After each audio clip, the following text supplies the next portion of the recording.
Assalamualaikum warahmatullahi wabarakatuh. Hai rekan-rekan semua. Pada pertemuan kali ini kita akan membahas mengenai cara menyusun laporan Life Cycle Sustainability Assessment atau LCSA pada kantor. Di mana LCSA ini menggunakan pendekatan holistik untuk mengurangi evaluasi berkelanjutan dengan mengintegrasikan aspek lingkungan, sosial, dan juga ekonomi. Pada studi kasus ini, LCSA menggunakan data real dan juga simulasi berdasarkan standar ISO 14040-14 dan juga panduan dari UNEP dan juga CETEC. Adapun definisi dari LCSA diantaranya pendekatan 3 dimensi untuk pembelajaran yang komprehensif. Perbedaan LCSA dan juga konvensional memperluas fokus tradisional menjadi lebih holistik. Adapun manfaat untuk kantor diantaranya adalah optimalisasi desain, pengurangan biaya, dan juga peningkatan kesejahteraan. Dengan statistik di Indonesia mencapai 23% perusahaan yang menerapkan LCSA secara komprehensif. Adapun konsep dasar dari LCSA diantaranya adalah Planet LCA yang menggunakan analisis dampak lingkungan selama siklus hidup kantor. Kemudian People as LCSA atau Social LCA, di mana evaluasi dampak sosial pada semua pemangku kepentingan. Profit LCC yang memiliki perhitungan biaya total selama 25 tahun masa pakai, serta siklus hidup kantor yang terdiri dari konstruksi, operasional, perawatan, dan juga renovasi. Adapun ruang lingkup dari kantor diantaranya adalah definisi fisik area sejumlah 75 hingga 150 meter persegi dengan kapasitas 10 hingga 20 karyawan yang ideal. Kemudian untuk komponen utama, struktur bangunan, interior, peralatan kantor, serta sistem HVAC, dan juga batasan sistem ready to grave mengenai ekstraksi material hingga pembongkaran. Adapun kerangka kerja dari LCSA diantaranya adalah LCSA memiliki tujuan dan juga ruang lingkup di mana definisi fungsional unit dan juga batasan sistem. Tidak hanya itu, inventory siklus hidup mengumpulkan data material, energi, dan juga aktivitas, serta memberikan dampak analisis konsekuensi terhadap lingkungan dan juga ekonomi. Kemudian metodologi untuk pengumpulan data LCSA diantaranya menggunakan data primer, sekunder, dan juga software pendukung. Untuk data primernya kita menggunakan pengukuran langsung dari jumlah total energi setiap bulannya, serta survei kepuasan karyawan, serta wawancara pemangku kepentingan. Tidak hanya itu, untuk data sekunder, kita menggunakan data Eco-Event Indonesia, literatur ilmiah terkini, serta laporan industri lokal. Sedangkan untuk metode pengumpulan data mengenai software pendukung, yaitu SIMAPRO untuk LCA, OpenLCA untuk integrasi, serta Excel untuk LCC. Adapun Life Cycle Costing atau LCC diantaranya adalah nilai rata-rata untuk kantor seluas 120 meter persegi dengan biaya konstruksi 1,1 miliar. Kemudian untuk biaya operasional tahunan termasuk energi, air, dan juga pemeliharaan gedung mencapai 135 juta, serta payback period hingga 4,5 tahun. Adapun social life cycle assessment diantaranya yang pertama adalah kesehatan pada karyawan dan juga keselamatan kerja, upaya layak, serta pengembangan profesional. Kemudian yang kedua, pemasok untuk pengadaan yang bertanggung jawab terhadap keadilan dan juga rantai pasok.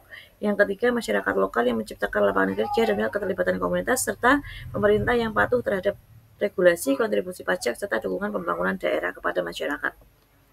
Tidak hanya itu, integrasi ketiga pilar LCSA diantaranya adalah pengumpulan data untuk inventory komprehensif pada ketiga pilar, normalisasi konferensi pada semua indikator kesatuan yang sebanding.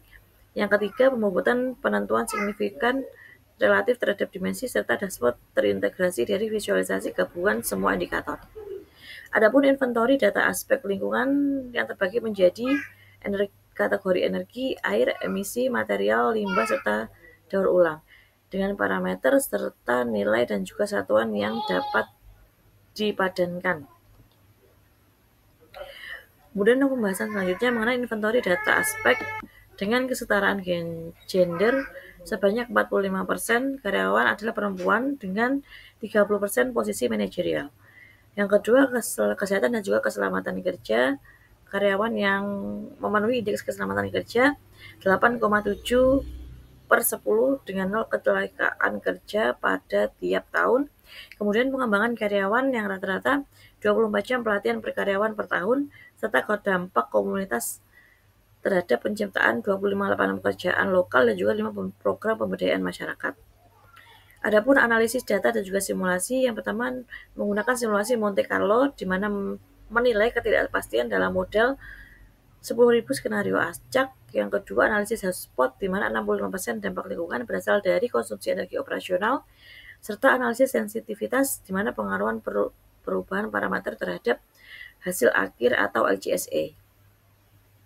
Adapun interpretasi hasil LCSA di antaranya adalah mengidentifikasi hotspot dengan area yang berdampak signifikan terhadap energi dan juga operasional. Yang kedua, analisis trade-off, di mana keseimbangan antara investasi, tambahan dan juga manfaat yang berkelanjutan. Yang ketiga, evaluasi ketidakpastian mengenai margin error kurang lebih 15% dengan tingkat kepercayaan 90%, serta formulasi terhadap rekomendasi mengenai penyusunan strategi perbaikan berbasis bukti empiris.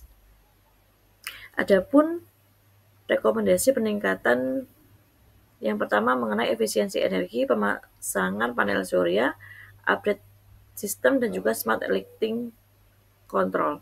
Yang kedua, desain interior yang memiliki material lokal berkelanjutan, furnitur yang ergonomis serta tanaman dalam ruangan. Untuk rekomendasi peningkatan yang ketiga diantaranya adalah suplai bersertifikat hijau, audit rantai pasok, serta kriteria keberlanjutan. Adapun struktur laporan LCSA diantaranya terbagi menjadi 3. Yang pertama pada bagian pendahuluan yang terdiri dari ringkasan eksekutif, tujuan dan juga lingkungan hidup, metodologi, serta deskripsi sistem kantor. Yang kedua, inventory dan juga analisis mengenai data inventory 3 pilar, analisis hingga simulasi dan juga validasi. Yang ketiga, bagian hasil dan juga rekomendasi mengenai interpretasi temuan, strategi perbaikan, serta implementasi bertahap dan juga monitoring berkelanjutan. Adapun best practice diantaranya pada praktik terbaik laporan LCSA yang mencakup visualisasi yang relatif, transparansi metodologi, serta komunikasi rekomendasi yang jelas. Kesimpulan dan juga langkah selanjutnya pada pembahasan hari ini diantaranya adalah rangkuman temuan mengenai LCSA menunjukkan potensi perbaikan sebesar 35% dengan investasi yang minimal. Implementasi 5 tahap dari quick wins hingga perubahan sistem fundamental dalam 24 bulan. Monitoring berkelanjutan mengenai evaluasi triwulan dan juga penyusunan berdasarkan data terkini, serta roadmap yang digunakan untuk mencapai tujuan pada tahun 2030 dengan jalur pencapaian skor net zero dan juga dampak sosial positif yang maksimal. Sekian pemaparan materi pada hari ini, kurang lebihnya mohon maaf. Wassalamualaikum warahmatullahi wabarakatuh.